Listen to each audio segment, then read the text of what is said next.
बिस्मिल्लाहिर्रहमानिर्रहीम और अस्सलाम वालेकुम। आज की इस वीडियो में हम देखेंगे एक प्रोग्राम को जिसमें कि हमें ये कहा गया है कि भाई एक ऐसा प्रोग्राम आपने लिखना है जो कि एक लाइन प्रिंट करवाए जिसके अंदर 60 एस्टेरिक्स करेक्टर हो। ठीक है, तो इस तरह का मतलब ये हुआ कि भाई प्रोग्राम का जो आउटपुट होगा वो कुछ इस किस्म का दिखेगा कि 60 टाइम्स आपको ये करेक्टर जो है आपकी स्क्रीन के ऊपर लिखा हुआ आएगा। ठीक है, तो भाई ये इस तरह से कुछ 60 टाइम्स ये बन रहा होगा। अब हमें ये पता है कि भाई उसने कहा कि डू वाइल लूप यूज़ करना है, तो हमें तो अब ये पता लग गया कि लूप की चॉइस की हमें ज़रूरत नहीं है, क्योंकि हमें ये बता दिया गया कि भाई do while loop he use करना है। तो हमें ये पता है कि डू का कीवर्ड आएगा, आगे अंदर हमने इसके कुछ लूप के अंदर लिखना है जो भी हमें ज़रूरत है। उसके बाद जो है ना वाइल के कीवर्ड के साथ हम कोई कंडीशन लगाएंगे यहाँ पे और ये लूप क्लोज हो जाएगा। ठीक है, तो सबसे पहले हमें ये डिसाइड करना है कि लूप का वेरिएबल हम क्या रखना चाहते हैं। तो रख तो कोई भी सकते हैं, किसी चीज़ पे बाउंडिंग नहीं है। तो सपोज मैं एक वेरिएबल रखता हूँ, उसका नाम है के। तो के नाम से हमने एक वेरिएबल रख लिया। दूसरी चीज़ अब हमने ये सोचनी है कि भाई हमारे लूप को चलना कितनी दफ़ा है। अगर हमने 60 टाइम्स स्टैटिक प्रिंट कराना है तो हमारे लूप को कितनी दफ़ा चलना चाहिए, 60 टाइम्स चलना चाहिए।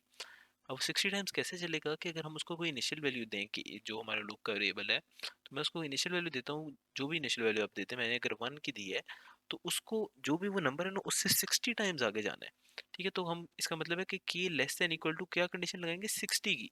सपोज अगर आप इसको देते कि भाई अगर आप के इज इक्वल टू 10 से शुरू कराते तो आपको यहाँ पे लिखना पड़ता कि के लेस देन इक्वल टू 70। ठीक है, तो 1 से शुरू कराना इसलिए आसान होता है अगर आपने कोई फिक्स नंबर ऑफ टाइम्स इसको चलाना हो। ठीक है, तो हमें ये पता चल गया कि कितने दफ़ा इसने चलना है। अब हर दफ़ा जब ये चलेगा तो के की वैल्यू को इंक्रीमेंट भी होना चाहिए ताकि लूप किसी टाइम पे क्लोज भी हो।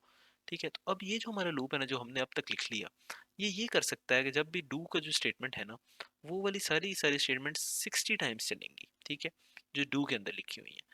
तो हमने बस अभी जो लास्ट काम कराना है वो ये कराना है कि भाई जो इसके अंदर स्टेटमेंट्स लिखी हुई हैं उसको यूज़ करते हुए, क्योंकि लूप 60 टाइम्स रन हो रहा है, हमने बस स्टैटिक के करेक्टर को 60 टाइम्स प्रिंट कराना है। वो हम कैसे कराएंगे कि हम इसके अंदर प्रिंट एफ की एक स्टेटमेंट लिख लेंगे। ठीक है, और उस प्रिंट एफ के स्टेटमेंट से मैं स्टैटिक के करेक्टर को प्रिंट करा दूंगा। अब वो जब चलेगा लूप जो है 60 टाइम्स, तो ये 60 टाइम्स प्रिंट हो जाएगा करेक्टर। ठीक है, और रह क्या गया कोड में, रह सिर्फ इतनी सी बात गई कि भाई हमने कुछ चीज़ें और भी करनी होती हैं कोड में जो कभी नहीं लिखी गई, जैसे कि इन वेरिएबल को डिक्लेयर करवाना था। तो भाई ये के का वेरिएबल हमने डिक्लेयर कराना था, ये हमने करा दिया। और क्या करना होता है, मेन का फंक्शन डिक्लेयर कराना होता है। तो भाई वॉइड मेन के नाम से यहाँ पे हम फंक्शन भी बनवा देते हैं और इसकी ब्रैकेट्स लगा देते हैं। ठीक है, और क्या कराना होगा, एक चीज़ इसमें अब हमें रह गई और वो ये है कि भाई जब हमने इस तरह की कोड लिखा होता है तो इसके अंदर हमने प्रिंट एफ का स्टेटमेंट यूज़ की है। और वो स्टेटमेंट सिर्फ तभी यूज़ हो सकती है कि जब यहाँ पे stdio.h की लाइब्रेरी इंक्लूड करवाई हो, क्योंकि stdio.h की लाइब्रेरी के बगैर इस स्टेटमेंट को इस्तेमाल ही नहीं किया जा सकता। ठीक है, तो हमने वो भी इंक्लूड करा दी, तो अब ये हमारा कोड हो गया कंप्लीट। ठीक है, तो अब हम क्या करते हैं कि इसी कोड को जो हमने लिखा है यहाँ पे इसको कंपाइलर पे जाके रन करते हैं और देखते हैं कि हमें एक्सपेक्टेड आउटपुट हमारी आती है या नहीं आती। ठीक है, तो जी हमने कंपाइल किया और रन करवा दिया।